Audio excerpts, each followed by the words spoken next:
22 अप्रैल को जम्मू कश्मीर के पहलगांव में हुए आतंकी हमले के बाद से भारत सरकार ने पाकिस्तान पर कई तरह के प्रतिबंध लगा दिए हैं, जिनमें सिंधु वाटर ट्रीटी को रद्द करना। जितने पाकिस्तान नागरिक भारत में रह रहे थे उनको एक तय समय के अंदर भारत छोड़ने का आदेश दिया गया है।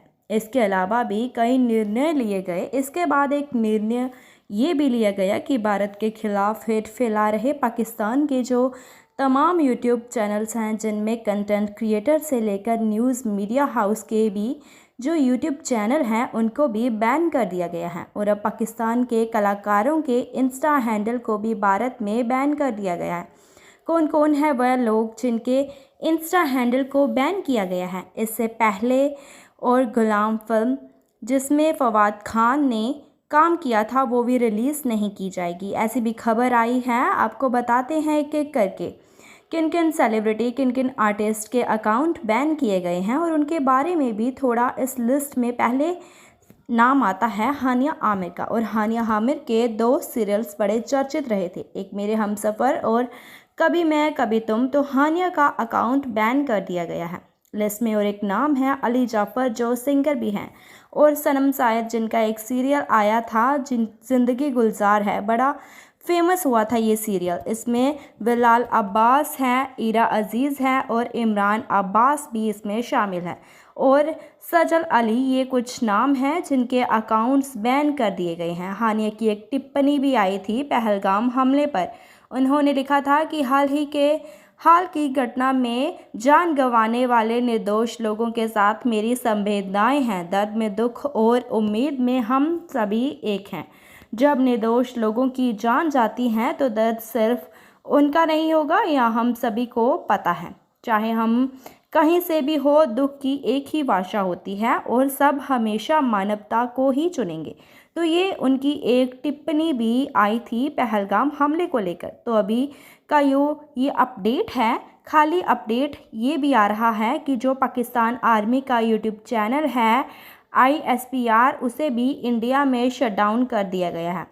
इससे पहले जो आपने शुरू में ही बताया कि 16 यूट्यूब चैनल्स को बैन किया गया है, जिसमें रिपोर्ट्स के जो क्रिकेटर रहे हैं, पाकिस्तान के पूर्व क्रिकेटर रहे हैं शोएब अख्तर, ऐसे तमाम लोगों को बैन किया गया है। उसमें कुछ मीडिया इंडस्ट्री के भी चैनल्स हैं, जैसे डॉन हैं, ARY जियो हैं, TV था, ऐसे करके 16 हैं। तो ये अभी जो विकास जी का अपडेट आया था, इन सबसे पहले जो है पाकिस्तान सरकार का जो X हैंडल है उसको बैन किया गया था भारत में, और उसके बाद पाकिस्तान के आर्मी हेड का चैनल वो अकाउंट यहाँ पर बैन किया गया है। तो एक तरीके से जो एक digital strike back to back दी जा रही है।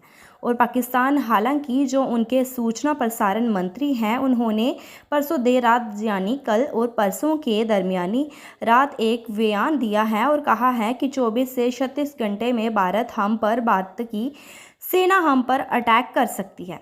ऐसी उन्होंने संभावना जताई और सोर्सेस का हवाला दिया कि जो हमारे खुफिया तंत्र हैं उससे ये जानकारी मिली है। इस बीच लगातार भारत की ओर से डिजिटल स्ट्राइक की जा रही है। एक बयान भी आया जावेद अख्तर साहब का, क्या कह रहे हो, वो बड़े मार्के की बात। उन्होंने बिल्कुल वो एक न्यूज़ एजेंसी से बात कर रहे थे। उन्होंने 2 बातें कहीं, और कहीं उनसे पहलगाम को लेकर सवाल पूछा गया कि क्या पाकिस्तानी एक्टर्स को यहाँ पर फिल्में करनी चाहिए, यहाँ पर क्या भारत में उन्हें काम करने का मौका मिलना चाहिए।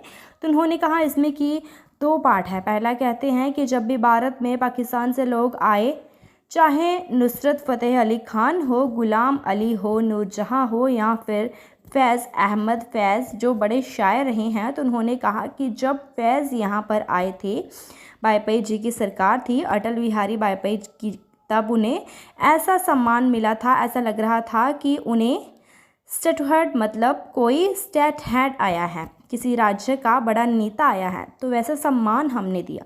मगर ऐसा कभी भी नहीं हुआ है कि हमारे देश का कोई कलाकार पाकिस्तान में गया हो और उसके साथ ऐसा बर्ताव हुआ हो या इतना सम्मान उसे मिला हो, या हमारे देश के किसी कलाकार को वहाँ पर मंच मिला हो, कोई बड़ा मंच यहाँ पे हम लोग ने जाकर वो काम किया हो। तो एक पॉइंट उन्होंने यहाँ पर ये कहा, और दूसरा पॉइंट ये कहते हैं कि उन्हें ये भी उतना ही ज़रूरी है कि अगर हम पाकिस्तान के जो कलाकार हैं उन्हें हम भारत में मौका नहीं देते तो वो कहते हैं यही तो वहाँ एक जो फंडामेंटलिस्ट है, वहाँ की आर्मी है, वो यही तो चाहती है। अगर हम ऐसा करते हैं तो भी एक डिवाइड खड़ा होगा हिंदुस्तान और पाकिस्तान के बीच। तो ये बहुत ही सोच समझ कर इस पर फैसला लेना चाहिए। और हालांकि जब पहलगाम पे इतना बड़ा हमला हुआ, पहलगाम पे जो हमला हुआ है उसको लेकर हमें ज़्यादा सोचना चाहिए, न कि इस बात पे अभी बात करनी चाहिए कि पाकिस्तान एक्ट्रेस को यहाँ पर काम देना चाहिए या फिर नहीं।